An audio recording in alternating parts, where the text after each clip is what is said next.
Sandra, my stunning wife, was particularly playful tonight. As we lounged on the couch post-dinner, she leaped onto my lap, showering me with kisses and hugs, her playful demeanor more pronounced than usual. Known as Donnie among friends, I met Sandra over 5 years ago, and we recently celebrated our 4th wedding anniversary.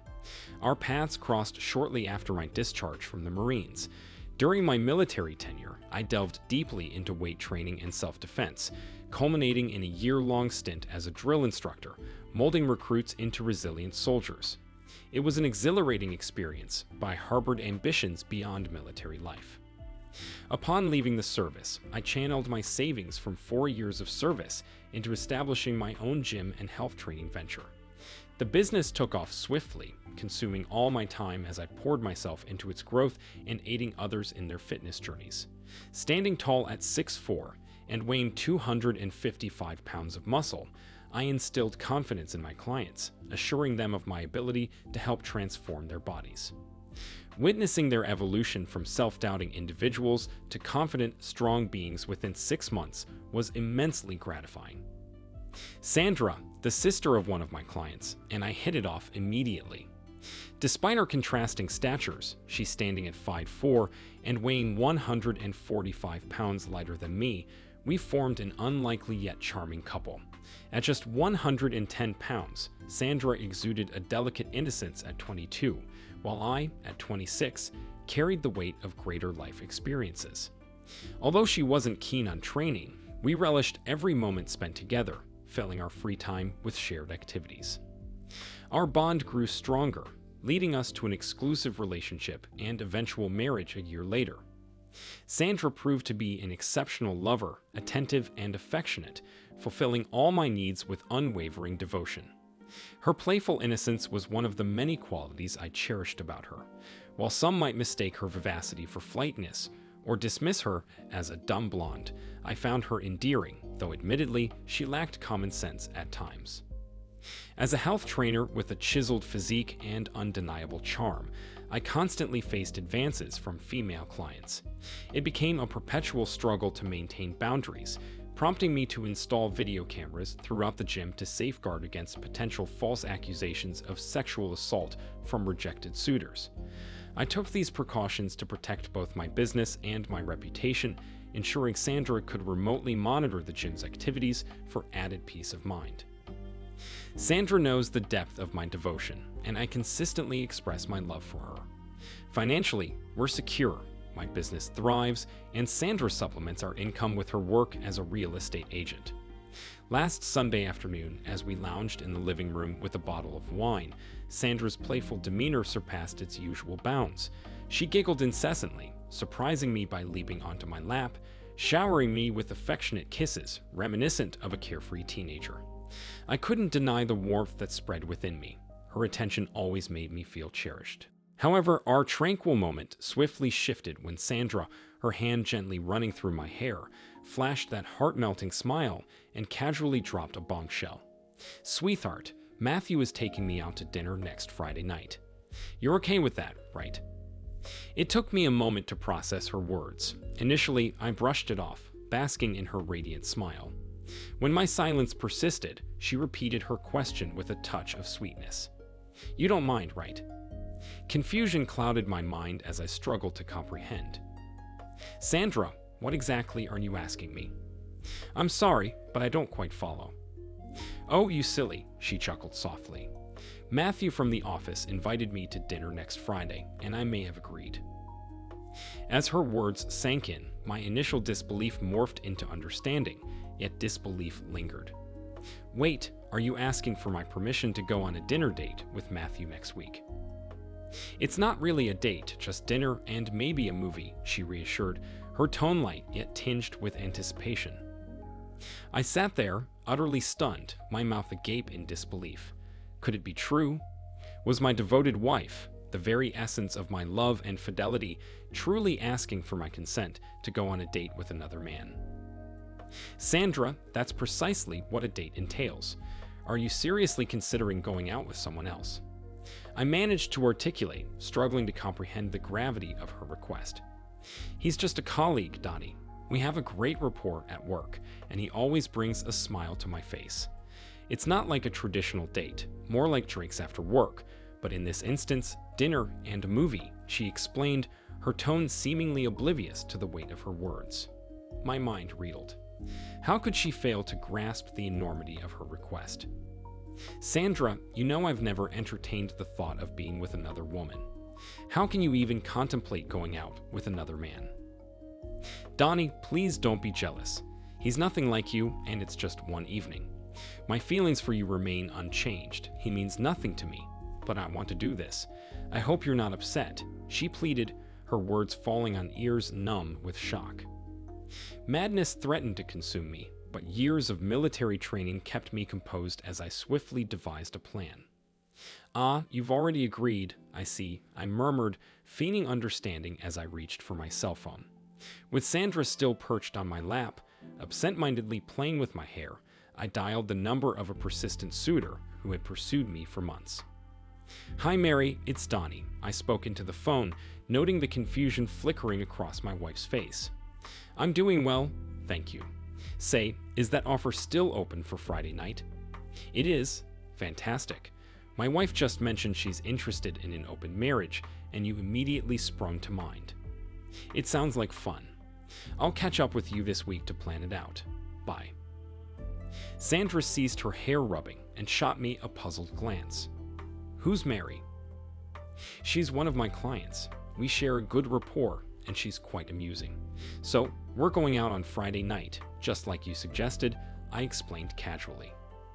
To my surprise, Sandra's expression shifted to one of immediate anger, and she swiftly vacated my lap, unleashing a torrent of accusations. I couldn't fathom how she failed to perceive the hypocrisy in her request as she railed against me. I can't believe you're going out with some girl, probably some promiscuous woman, I'm sure. I won't tolerate your infidelity, Donnie. That's unacceptable. Struggling to contain my amusement, I responded, but it's perfectly acceptable for you to go out with a coworker. It's different, she retorted adamantly. How so? I pressed. It was just a casual night out for some enjoyment, she defended. Well, that's precisely what I'll be doing as well. Listen, Sandra, I've never desired another woman until you proposed this open marriage a minute ago. Do you honestly think I'd sit idly by while you go on a date? As Sandra gazed at me with a mix of sorrow and frustration, I pressed on, determined to address the situation head-on. You initiated this, and we're going to see it through. You'll go on your date with Matthew, and I'll accompany Mary.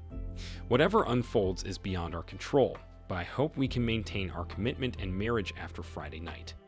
Until then, I'll be staying in the guest room, and any intimacy between us is off the table. The mere thought of you desiring another man wounds me too deeply to even consider being close to you. At this moment, I feel nothing for you. Sandra's tears mingled with her anger, a sight that would usually prompt me to offer comfort, but not under these circumstances. After allowing her a few moments to collect herself, I continued, my tone resolute. Starting next week, we'll attend counseling to unravel why I seem inadequate to you. If you can help me understand why I fall short, perhaps we can salvage our marriage. But let me be clear, the responsibility lies squarely with you now. The notion of you yearning for another man tempts me to end this marriage immediately, but I'm willing to confront this maturely. Our future hinges on Friday night and our feelings afterward. Just remember, Sandra, whatever unfolds is a consequence of your decision to pursue this date with Matthew. I have no intention of altering my plans, and you'll have to reckon with the aftermath, whatever it may entail. Sandra remained tearful and bewildered, offering no words as she exited the room. It wasn't long before I heard her conversing with her sister on the phone, a scenario I had anticipated. Evidently, her sister's response was less than supportive because an hour later, Sandra returned, assuming her guise of sweetness and innocence. However, I remained vigilant, immune to her attempts at manipulation. Sweetheart, I may have made a mistake about going out with Matthew. I've decided to cancel it. I don't want to be with anyone else, she confessed. That's entirely your decision, Sandra, but you've set something in motion, and I'm resolved to see it through. Whether you choose to go out or stay home, I will not cancel my plans with Mary. You made your desires abundantly clear, and intentionally caused me pain. The only path forward for me now is to explore where this leads. Perhaps you're right, and we do need to explore dating others and truly embrace an open marriage. But you must understand there are always consequences to your choices. This was your decision, and remember, you accepted his invitation before consulting me. That hurt, and it's not something I can easily forgive, I asserted firmly. Attempting to clarify once more, Sandra pleaded, "Donnie, it wasn't really a date. You have to believe me. It was just a casual after-hours gathering. It's not significant. I'll cancel it. Can't we just go out together on Friday night?" Ignoring her entreaties, I grabbed a beer and sought solace on the patio. I spent the night in the guest room and the remainder of the week listening to Sandra's tearful lamentations echoing through the evening. The following day, I received a call from Sandra's sister, Patricia. "Donnie, is it true you're planning to go out with another woman this week? You can't do that to Sandra. She loves you so much." "Patricia, it's evident you're not fully informed about the situation or haven't heard the whole story. Your sister agreed to go on a date with a coworker without consulting me. She returned home and simply announced her plans, showing little regard for my feelings or the integrity of our marriage. I've made the decision to go on a date myself, and afterward, we'll reassess our relationship. I've remained faithful to Sandra since the day I met her. However, I'm uncertain if I can continue in a marriage where my wife desires other men. That's a hurdle I'm struggling to overcome. Do you understand, Patricia?" "Yes, Donnie, I do. I didn't realize she acted so thoughtlessly. Please be patient with her. She may not even realize the hurt she's causing you and may think it's insignificant." "Patricia, I am exercising patience. Despite my hurt, I haven't taken any drastic measures, but she must face the consequences of her actions," I responded firmly. After Patricia's intervention, Sandra finally grasped the gravity of her actions and the impact they had on our relationship and my feelings. She apologized earnestly and pleaded with me to reconsider, urging me to cancel our respective dates. However, I was resolute in my determination to restore balance and understanding in our marriage. The realization that one's wife desires another man is a devastating blow I wouldn't wish upon anyone. So, until you've walked in my shoes, please reserve judgment on my decisions. I arranged for Mary to pick me up that night because I wanted her to meet my wife and confirm that it was acceptable for her to accompany a married man. Friday night.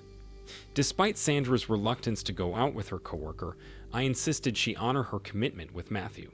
She bristled at my term boyfriend, attempting to reassure me that he was merely a friend.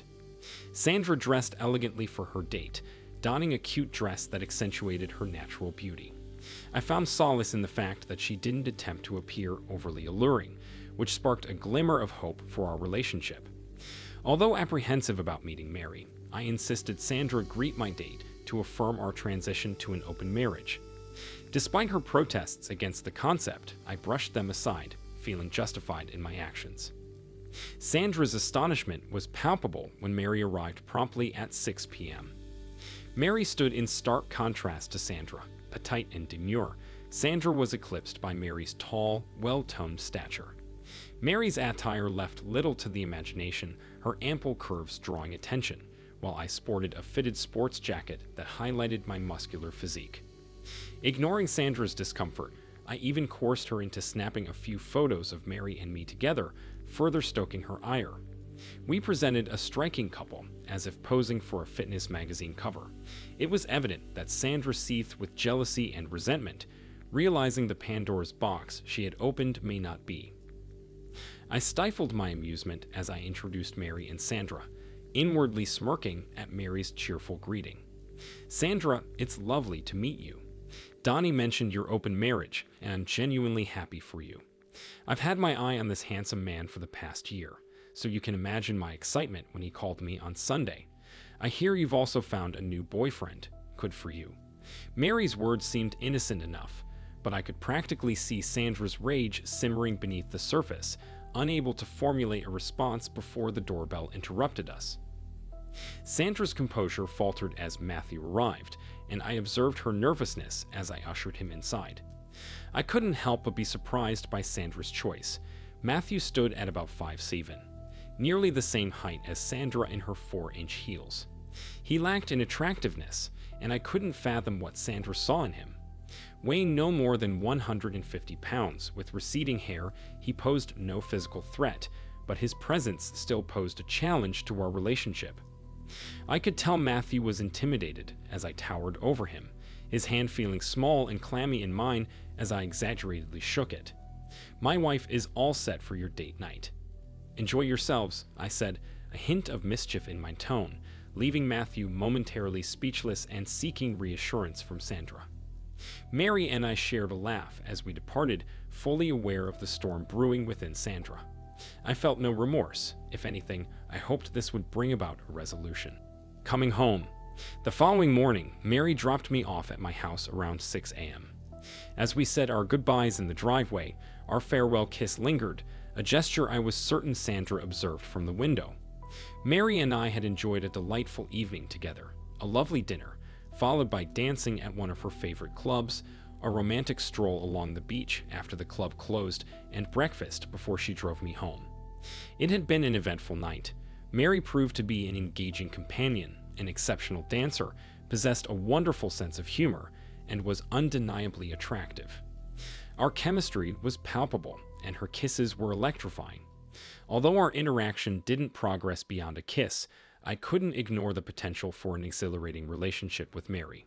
Yet Sandra remained the predominant thought occupying my mind throughout the entire night. Even as we danced, memories of my wife flooded my thoughts. Walking along the beach, reminiscent of Sandra and me in Hawaii, stirred bittersweet emotions within me. Every moment, save for the lingering goodnight kiss, was overshadowed by thoughts of Sandra. With a mixture of happiness and sorrow, I entered my house, pondering whether it would ever feel like home again. Sandra was waiting for me as I entered the house. Without preamble, she launched into accusations. "Nice kiss." "What else did you do all night?" She spat. Ignoring her hostility, I greeted her calmly. "Good morning, Sandra. How was your date? Matthew seems like a nice guy." "You slept with her?" she erupted, her voice filled with anger. "Sandra, it was just our first date.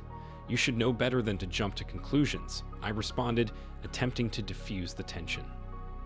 "First date? Aren't you planning to see her again?" she demanded. "I'm not sure. Are you planning to see your boyfriend again?" I countered. "Of course not. I don't want him, I want you," she confessed tearfully. "Well, you seemed to want him last week. What changed?" I inquired, a hint of frustration creeping into my voice. I realized I was being foolish, thinking I could just hang out with a guy like I would with one of my girlfriends. You know, just have fun. "But then you had to flaunt that supermodel in front of me," she sobbed, clutching a tissue from the piles scattered on the couch.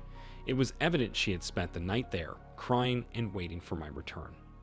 It became apparent that Sandra had come to understand the gravity of her actions, and perhaps she genuinely viewed her outing with Matthew as nothing more than spending time with a friend, akin to hanging out with one of her girlfriends. After all, Matthew didn't pose a threat, and in retrospect, I may have overreacted. However, the idea that any woman would expect her husband to be comfortable with her going out with another man, even innocently, still baffled me. I pulled Sandra close into my embrace. "Sandra, I love you dearly, but I cannot tolerate the idea of being with a woman who desires other men under any circumstances. I refuse to accept infidelity, and if it ever happens again, if you lie to me or betray my trust, I will not hesitate to end our marriage. Do you understand?" I held her gaze firmly as I spoke. Sandra reciprocated the embrace, showering me with kisses. "Yes, darling, I would never cheat on you. I have never desired anyone else but you. This situation was different." "Still, you haven't told me about your evening with Matthew. What happened?" I inquired, eager for clarification. "It wasn't a date. What you had with that woman was a date. We had dinner, but Matthew was so rattled after encountering you and injuring his hand. He insisted on taking me home immediately afterward. It wasn't enjoyable, and I had a dreadful time. He dropped me off before 8 p.m., and I've been here, replaying scenarios in my mind, while agonizing over what you might have been doing with her all night. And then seeing you kiss her like that, she trailed off, succumbing to tears once again. I held Sandra close, reassuring her that everything would be okay. Despite the gravity of the situation, I couldn't help but chuckle inwardly at the thought of Matthew meeting his muscle-bound competition. My firm handshake with him had left me confident that he would be a perfect gentleman that evening, which was one reason I insisted on meeting him before Mary and I departed. Sandra, let's set aside last night's events for now, but I'm serious about seeking counseling. There are things I still need to understand, and you need to comprehend my feelings too.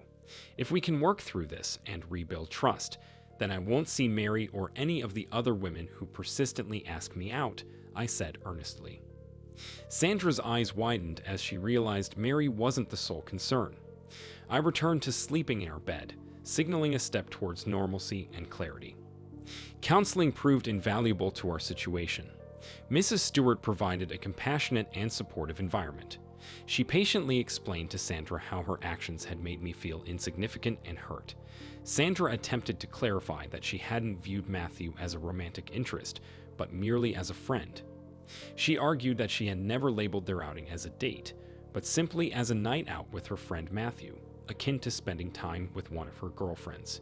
It was only through Mrs. Stewart's guidance that Sandra came to understand the importance of boundaries in a monogamous relationship, that spending time with other men at the expense of your husband was unacceptable. Sandra attempted to argue that my decision to date another woman was vindictive, especially considering the woman in question was evidently more attractive and beautiful. She insisted it was unfair and unjust. Mrs. Stewart intervened, providing insights from my perspective and offering viewpoints that helped soothe Sandra's agitation. When it was my turn to address the situation, I acknowledged that I now comprehended Sandra's intentions, but reiterated my stance on her spending time with other men. Turning to Sandra, I spoke firmly. Sandra, I love you, but you shattered my heart when you mentioned going out with Matthew. My military training instincts kicked in, and I felt compelled to fight back. If you were considering seeing other men, then I felt compelled to respond by dating other women. It's a decision I never wanted to make, and I regret that it happened, but the responsibility lies with you. If a similar situation arises in the future, you'll find divorce papers on the table within a week. I refuse to tolerate infidelity. I understand that you may not have perceived it as a date, which is why I'm willing to work on our marriage. But let this serve as a warning. Never attempt something like that again. After the intense exchange, a palpable shift occurred in our dynamic. Sandra became more attuned to my emotions, and our communication deepened. We transformed this absurd ordeal into a catalyst for strengthening our marriage. Our therapy sessions continued for several months, during which we discovered new methods to prioritize each other in our relationship. Mary displayed remarkable understanding and took the initiative to reach out to Sandra, assuring her that she would refrain from pursuing her husband. She made it clear that while she would step back, she remained open to stepping in if Sandra ever chose to end things with me. Recognizing the gravity of her actions and the potential loss of our relationship, Sandra underwent a profound realization. She understood the importance of our bond and the consequences of her choices. Never again did she provide cause for jealousy or entertain the thought of being with another man. She grasped the significance of a committed relationship and accepted responsibility for her decisions. While Sandra and Matthew maintained their friendship, Matthew hesitated to make any advances or pursue a romantic connection, wary of crossing boundaries. Reflecting on the events, I came to a realization. Sometimes, women can't understand normal thinking. Thank you for watching this video to the end. If you liked it, please like it and subscribe to the channel. See you soon.